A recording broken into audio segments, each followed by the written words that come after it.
नमस्कार साथियों, कैसे हैं आप सब। उम्मीद है सब बढ़िया ही होंगे। स्वागत है आपका हमारे YouTube चैनल पर। इसका नाम है कैम पॉइंट। इसका मतलब है कि केमिस्ट्री बाय श्रीपाल। तो शुरुआत करते हैं हम कुछ प्रतियोगी परीक्षाओं को लेके।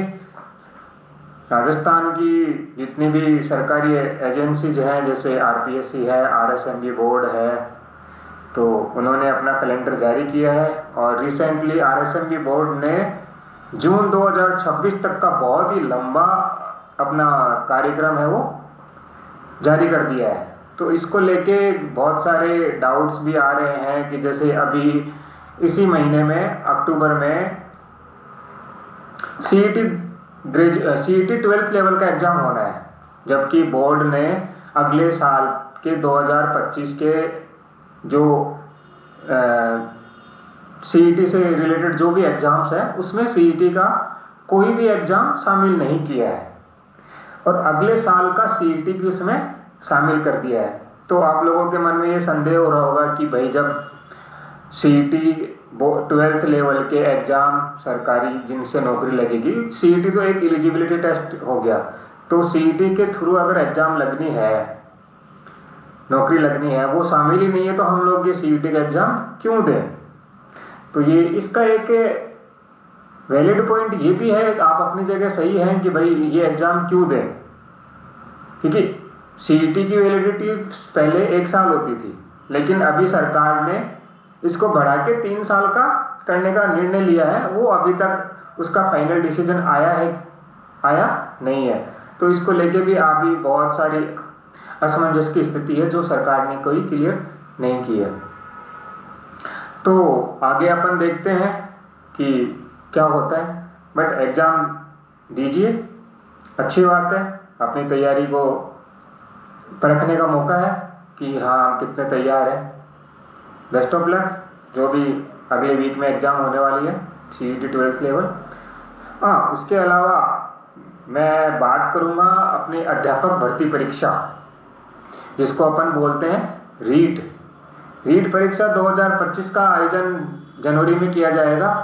तो उसके लिए सरकार ने अपनी तैयारी पूरी कर ली है और रीट के लिए हाँ, और अभी भी लोगों का ये मानना है कि भाई रीट तो एक क्वालिफाइंग एग्ज़ाम है, बहुत सारे लोगों का रीट पहले से क्लियर है, तो क्या हमें वो एग्ज़ाम देने की ज़रूरत है या नहीं है। तो उन लोगों के लिए एक ये है कि भाई अगर आपको अपना स्कोर इम्प्रूव करना है तो आप ये एग्ज़ाम दे सकते हैं।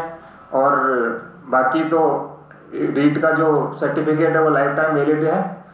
नए बच्चे हैं उनके लिए बहुत ज़रूरी है, जो जिनकी B.Ed अभी चल रही है, फाइनल ईयर में है, BSTC फाइनल ईयर में है, और जिनकी पिछले साल कंप्लीट हुई हो, क्योंकि लास्ट जो एग्ज़ाम हुआ था वो 2022 में हुआ था रीट का एग्ज़ाम। तो उसके बाद 2 साल के बाद में ये एग्ज़ाम होने जा रहा है, लगभग 3 साल मान लो, 2025 में होगा। तो उस बीच में बहुत सारे लोगों की B.Ed कंप्लीट हुई होगी, बहुत सारे नए बच्चे जुड़े होंगे, ठीक है। तो अब आप लोगों के मन में ये डाउट होगा कि पहले तो रीट परीक्षा होती क्या है। इसमें जो भाई जिन्होंने रीट दे रखा है उनको सबको पता है, बट लोगों के लिए जैसे अभी जो B.Ed करके आए हैं, BSTC करके आए हैं, वो नए बच्चे हैं, उनको भी थोड़ा सा पता नहीं है कि ये एग्ज़ाम देने से क्या होगा, कब तक इसका क्या सिलेबस रहता है, कैसा पेपर आता है, क्या पैटर्न रहता है इसमें। तो इसमें ये होता है कि बेसिकली 30 क्वेश्चन जो होते हैं वो आपके हिंदी के आते हैं, 30 क्वेश्चन जो होते हैं वो इंग्लिश के होते हैं, 30 क्वेश्चन जो होते हैं वो सब्जेक्ट के साइकोलॉजी का होता है, और 60 क्वेश्चन का जो पार्ट होता है वो आपके सब्जेक्ट का होता है। मान लो कि आप आर्ट्स के हैं, कॉमर्स के हैं, साइंस के हैं, तो 60 नंबर का जो वेटेज है वो सबका अलग अलग रहेगा। बाकी 90 क्वेश्चन जो है वो सबके सेम रहेंगे। तो और इसमें जो पासिंग मार्क्स का क्राइटेरिया है वो कैटेगरी वाइज है। जैसे कि अगर आप जनरल कैटेगरी से हैं, EWS से हैं, तो आपको 90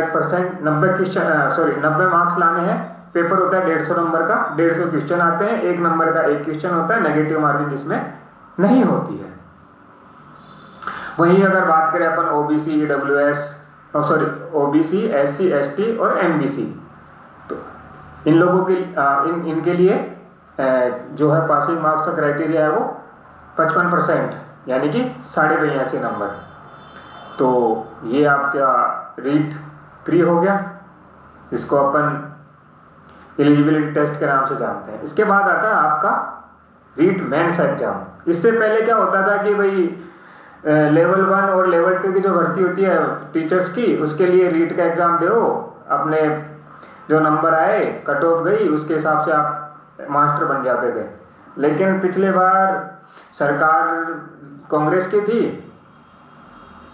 तो उस पिछली बार से ये नया रूल लागू कर दिया कि भाई अब 2 एग्जाम होंगे, रीट प्री और रीट मेंस। ठीक है, तो मेंस में आपके बेसिकली 300 नंबर का पेपर होता है, जिसमें आपके राजस्थान जीके आती है, करंट अफेयर्स आता है, और साइकोलॉजी आती है, और आपका सब्जेक्ट आता है। ऐसे करके 300 नंबर में डिवाइड होता है। डिटेल सिलेबस अपन फिर कभी डिस्कस करेंगे, अभी आपको ये बेसिक जानकारी दे देते हैं।